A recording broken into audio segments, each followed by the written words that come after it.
میری بات غور سے سنو، دنیا کا سب سے بڑا رشتہ خاوند اور بیوی ہے، سب سے مقدس رشتہ ماں باپ ہے، لیکن سب سے بڑا رشتہ خاوند اور بیوی ہے۔ جب یہ ٹوٹ جاتا ہے تو پوری نسل برباد ہو جاتی ہے۔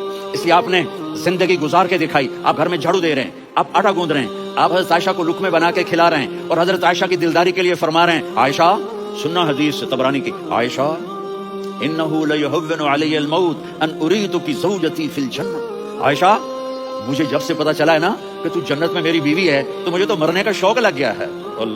اللہ کی قسم ہمیں سکھانے کے لیے تھا، جس نے اللہ کو دیکھ لیا ہو اسے عورت کی کیا خواہش رہ جاتی ہے۔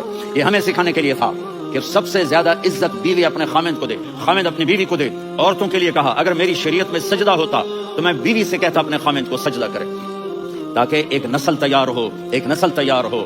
بیلنس زندگی گزارو، میں نے کل بھی کہا تھا، آج بھی کہہ رہا ہوں، امبیلنس لائف ہماری اولاد کو تباہ کر رہی ہے۔